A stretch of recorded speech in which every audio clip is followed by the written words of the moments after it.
चले यहाँ मत पूछो, चलना है बस इसलिए चले। जग से उसका कुछ लिए चले, जग को अपना कुछ दिए चले। तो उनके प्रश्न के उत्तर में कवि क्या कहता है कि मुझसे ये मत पूछो कि मैं किस तरफ जा रहा हूँ, मैं किस तरफ जा रहा हूँ, किस ओर जा रहा हूँ, यह मुझसे मत पूछो। मैं जा रहा हूँ क्योंकि मुझे चलना है, चलना है बस इसलिए चले। मैं चल रहा हूँ या मैं जा रहा हूँ क्योंकि मुझे चलते ही जाना है। मेरे जीवन का लक्ष्य क्या है कि मुझे चलते ही जाना है। कहाँ जाना है, क्यों जाना है, किस लिए जाना है, इन सब बातों से मुझे कोई मतलब नहीं। ये मुझसे मत पूछो। मैं इसलिए चल रहा हूँ या मैं इसलिए जा रहा हूँ क्योंकि मेरे जीवन का लक्ष्य क्या है कि मुझे एक जगह पर कहीं भी रुकना नहीं है। मुझे अपने सुंदर स्वभाव या इस मस्त मौला स्वभाव में जो खुशियां भरी पड़ी हैं उसको सारी दुनिया में बांटना है। इसलिए मुझे चलते ही जाना है, मुझे रुकना नहीं है, मुझे सब जगह पहुंचना है। इसलिए मैं एक जगह पर रुक नहीं सकता, इसलिए मैं चलता ही जा रहा हूँ। जग से उसका कुछ लिए चले, जग को अपना कुछ दिए चले। यानी संसार के जिस भी भाग में मैं जा रहा हूँ वहां पर से मैंने कुछ ग्रहण किया है। ग्रहण क्या किया है? जो अच्छी बातें हैं, अच्छी सोच है, अच्छे विचार हैं। यानी मैं जहाँ भी जाता हूँ या मैं जहाँ भी जा रहा हूँ वहाँ के लोगों से या वहाँ के माहौल से मैंने क्या करा है? अच्छी बातों को लिया है या ग्रहण किया है और जग को अपना कुछ दिए चले। यानी मेरे अंदर जो अच्छाई भरी पड़ी है या मेरे अंदर जो खुशियां भरी पड़ी हैं या मेरे अंदर जो अच्छी बातें भरी पड़ी हैं वो मैं संसार को देता जा रहा हूँ और क्या कर रहा हूँ? चलता ही जा रहा हूँ। आगे, दो बात कही, दो बात सुनी, कुछ हंसे और फिर कुछ रोए, छक कर सुख दुख के घूंटों को हम एक भाव से पिए चले। देखिए यहाँ पर बहुत सुंदर बात है। ये कवि ने क्या कहा है कि मैंने किसी से कुछ बातें कही और किसी की कुछ बातें सुनी और उन बातों को सुनकर कभी मैं हंसा और कभी मैं रोया। यानी मैंने लोगों से अच्छी बातें कही, अच्छी बातों से लोगों को हंसाया और उनके साथ मैं खुद भी हंसा। और अगर मुझे किसी की बात बुरी लगी या किसी ने मेरे साथ बुरा व्यवहार किया तो उसकी बातों को सुनकर मुझे दुख हुआ और फिर मैं कुछ या थोड़ा बहुत रोया भी।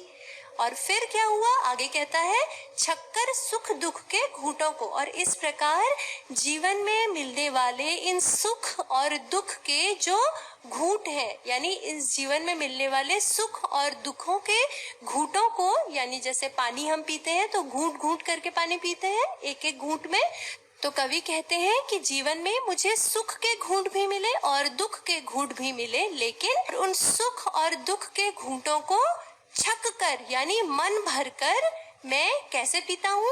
एक भाव से। यानी मेरे मन में किसी के प्रति बुरा भाव नहीं है, मेरे मन में सबके प्रति अच्छा भाव है। जिसने मेरे साथ अच्छा व्यवहार किया उसके लिए भी मेरे मन में अच्छा ही भाव है और जिसने मेरे साथ बुरा व्यवहार किया या जिसने मुझे दुख दिया उसके लिए भी मेरे मन में अच्छा ही भाव है। यानी मेरे लिए अच्छे और बुरे में अब कोई अंतर नहीं रह गया है। और इन सुख और दुख रूपी घूंटों को मैंने कैसे पिया है? जी भर पिया है, बहुत मन भर के, बहुत प्रसन्नता पूर्वक मन भर के पिया है। आगे बढ़ते हैं। हम भिखमंगों की दुनिया में स्वच्छंद लुटाकर प्यार चले, हम एक निशानी सी उर पर ले असफलता का भार चले।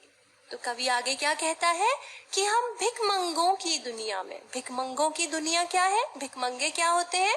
भिखमंगे यानी भीख मांगने वाले, यानी निर्धन, यानी छोटे हृदय वाले। तो कवि क्या कहते हैं कि ये जो दुनिया है या ये जो संसार है इसमें ये जो लोग हैं वो कैसे हैं?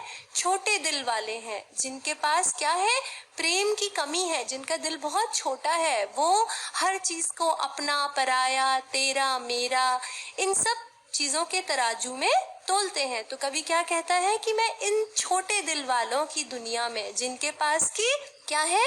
प्रेम नहीं है, जिनका दिल बहुत छोटा है, जो हमेशा सिर्फ मांगना ही जानते हैं। ऐसे लोगों की दुनिया में हम स्वच्छंद लुटाकर प्यार चले। स्वच्छंद यानी एकदम खुले दिल से, पूरे मन से और खुले भाव से प्यार, जो मेरे अंदर प्यार भरा है या जो मेरा सुंदर स्वभाव है उसमें जो प्यार है, या दुनिया में जो खुशियों को बांटने का तरीका है, उसको मैं कैसे बांटता हुआ जा रहा हूँ? एकदम खुले दिल से बांटता हुआ जा रहा हूँ। मेरे अंदर जो खुशियां हैं या मेरे स्वभाव के द्वारा लोगों को जो खुशियां मिलती हैं, उसे मैं स्वच्छंद रूप से यानी खुले दिल से लुटाकर आगे हम भिखमंगों की दुनिया में स्वच्छंद लुटाकर प्यार चले।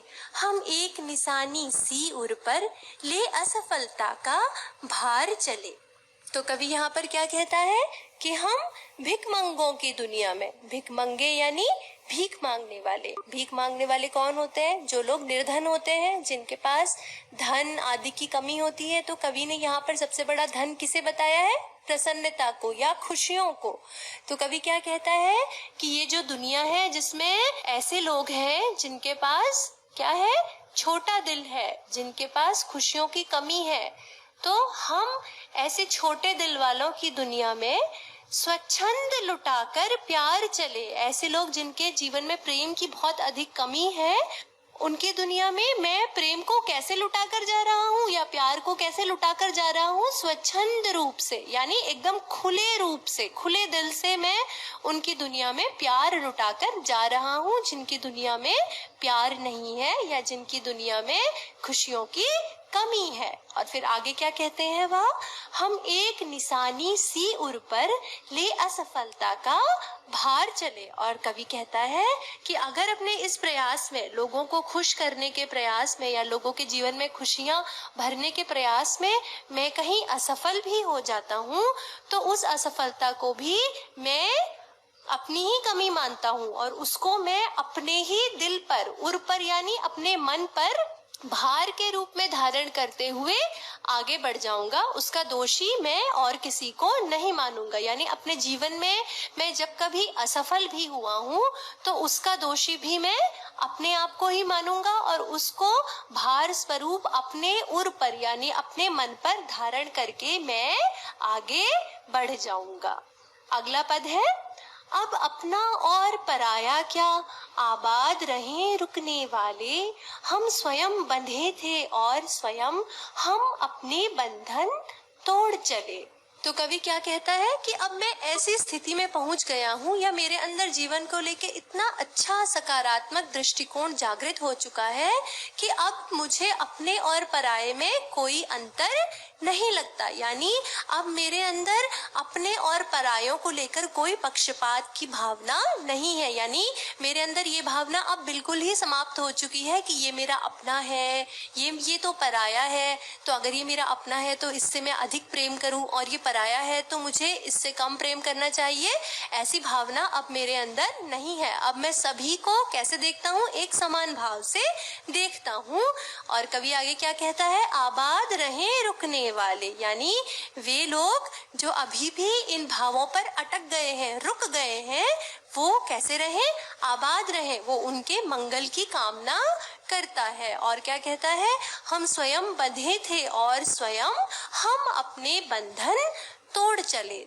तो कवि आगे क्या कहता है कि संसार की इन बातों में, संसार की इन लुभावनी चीजों में मैं स्वयं बंधा था। मुझे किसी ने मजबूर नहीं किया था इन सब में बंधने के लिए। मैं अपनी मर्जी से इन सब चीजों में बंधा था, सांसारिक भावों में बंधा था। और अब जबकि मेरे अंदर ज्ञान का प्रकाश जग गया है, या अब जबकि मेरे अंदर समभाव या समान रूप से सारे संसार को देखने का भाव जागृत हो चुका है, तो अब मैं अपने इन सारे बंधनों को खुद ही तोड़कर आगे बढ़ना चाहता हूँ या आगे बढ़ चुका हूँ।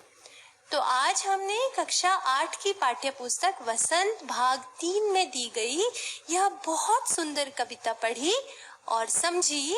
और अब इस कविता के प्रश्न अभ्यास हम अपने अगले भाग में करेंगे। तब तक के लिए thanks for watching this video and for